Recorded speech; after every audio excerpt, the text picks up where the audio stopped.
anxiety. I'm one of Riley's new emotions, and we are just super jazzed to be here. Where can I put my stuff? What do you mean, we? We? Who's we? Disgust really thinks she's Walter White. I've had a good chuckle over that one. I'm coming after you.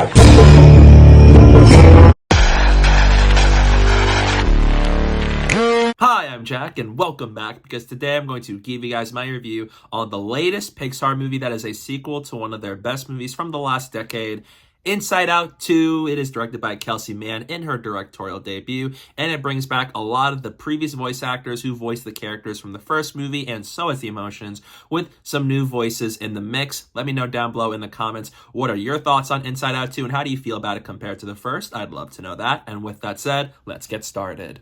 Inside Out 2 follows Riley, who's now entering her teenage years, as her emotions, joy, sadness, anger, fear, and disgust continue to run a successful operation to keep Riley protected, as they find themselves joined by anxiety and a new group of emotions that want to take over Riley's head. And what do the original group of emotions do about it? Pixar is one of my favorite animation studios of all time. They've made movies like Toy Story, The Incredibles, Finding Nemo, Monsters Incorporated, WALL-E, Up, and some of my favorite animation movies of all time came from Pixar. And so Inside Out is one of the better movies they've put out within the last 10 years as far as the quality of them go. I think the last couple of years were pretty good, not the best by far for a Pixar run, but I was really curious to see what they have in store for Inside Out 2, because I really enjoyed the first Inside Out, and this movie taking it to being more about Riley now that she's entering her teenage years, and that is usually a big change for people when they hit that time of their lives. And with emotions both returning and the newer emotions coming in, I was really curious to see the story that they're going to tell with this sequel, and I'm really thrilled to say that Inside Out 2 is a really worthy follow-up to Inside Out that is just as funny and as charming and as emotional as you'd expect it to be, while also being a really touching story about growing up.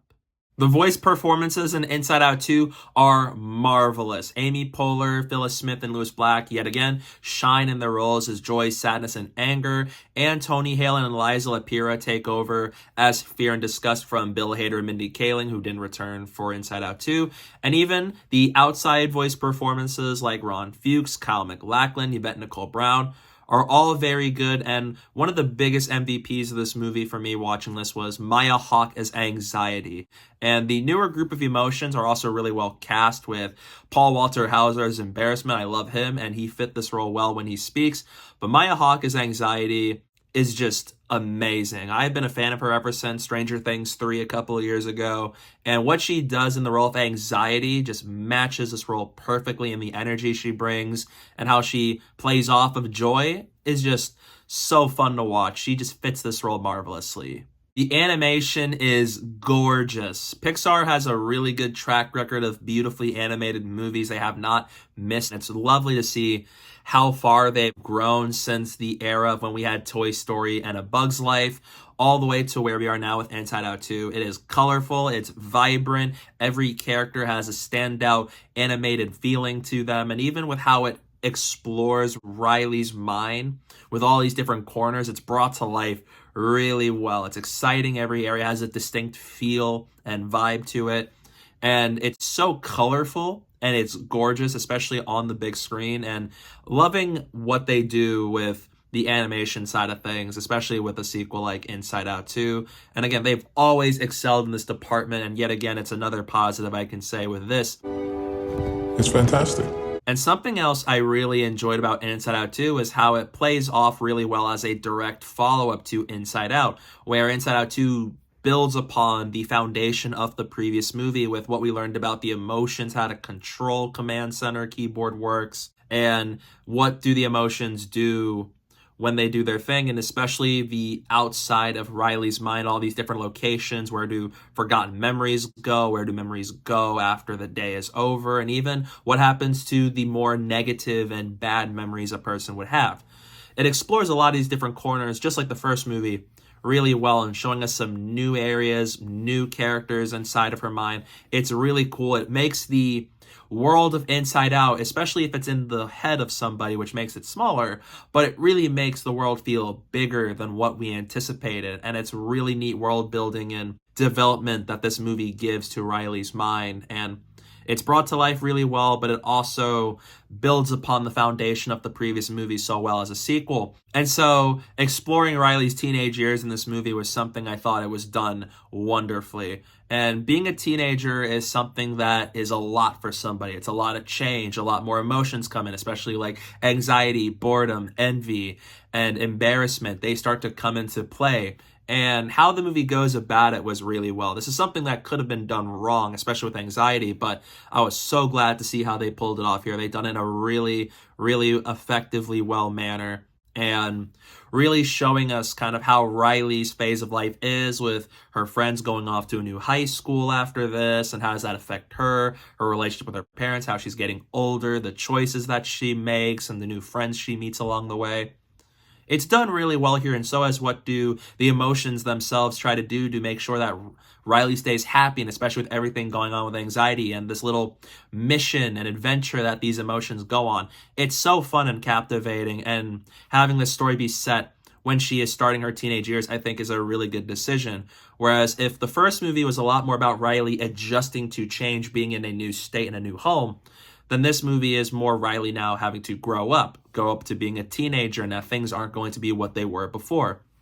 And it goes about it really well here, and it really put a smile on my face.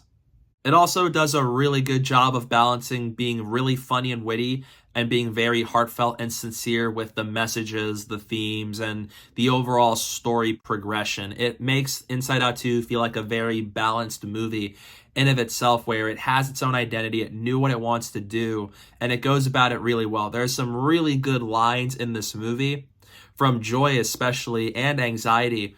And I'm not going to spoil the line, but Joy has a line about feeling joy in the world and life, and it is one of the most heartbreaking lines in this whole movie, but it's so accurate, and it really hits me in the feels because of how she's going up with life with Riley and what she is so capable of doing, and how her main goal is to bring joy to Riley's life.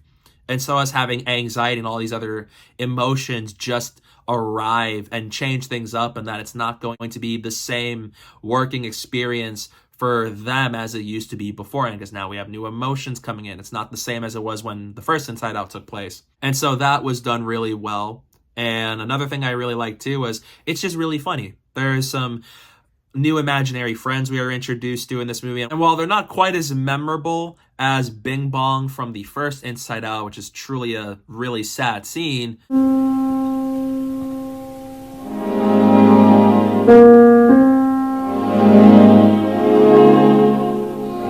the imaginary friends we do meet in Inside Out 2 are really fun. They have a funny purpose to play in Inside Out 2 for the specific segments that they're introduced in, really making Riley's life and mindset feel even more grander than it did before.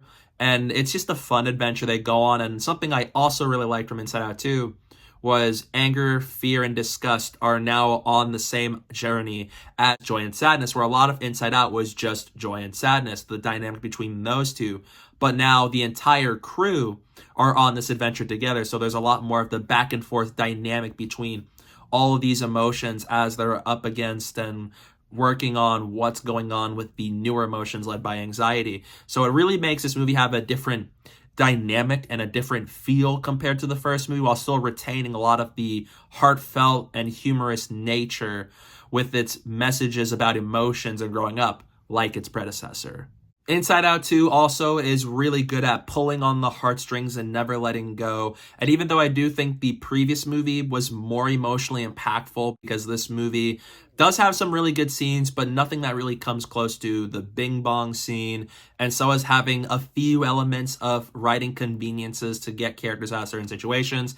It is a really emotional movie with a really strong resolution. It feels like a big status quo took place. It even has a realistic depiction of a panic attack, which I'm not going to go into spoilers how it happens for, but it is done in a very tasteful manner, and it is a very well done scene that is one of the most emotional scenes of the movie, and especially one of the best Pixar movie scenes from the last 10 years. And how this movie ends up with all these characters, I was really satisfied with. It feels like the whole journey of Inside Out 2 came to a really nice conclusion that complements the first movie really well as a sequel to it, while also having a story where the characters grew over the course of this journey, both in the emotions and so as with Riley and her peers in real life. And it is done in a really satisfying manner. It left me really happy with how it ends, and where is the clear end point. I think they reached it and did it as well as they could have. What a wonderful day! It really satisfies me. Pixar is really good at pulling on the heartstrings and never be afraid to let go and also tug your heartstrings so tight. And Inside Out 2 yet again knocks it out of the park in that regard. In conclusion, Inside Out 2 is a great and worthy follow-up to Inside Out, expanding the world of the emotions while being a touching story about Riley entering her teenage years, and the character evolutions that Riley and the emotions go on is really touching and sincere, with some powerful emotional moments, really funny humor, and an overall really good story. So even if the first one I do prefer a bit more, this is still a worthy sequel in its own right. So in the end, I'm going to give Inside Out 2 an A. Inside Out 2 is one of the best Pixar sequels they've ever made, and it's easily one of my favorite Pixar movies from the last couple of years. It absolutely delights me to see that this movie is as great as it is as a follow-up to Inside Out and as a sequel on its own right. Absolutely loved it. One of the best movies I've seen so far this year, and it's definitely one of the more memorable outings I have seen. So Pixar has done it yet again, and I'm really excited to see what they do next. So yeah, that's my review for Inside Out 2. What are your thoughts on it? Let me know down below in the comment section. I'd love to know your thoughts on it. Stay tuned for some upcoming videos I have planned very soon. And don't forget to follow me on social media. My username is down below at the bottom of the screen and in the description below. So please go do that while you're at it. And thank you guys so much for watching. And don't forget to hit that like button and the subscribe button. And stay tuned for more.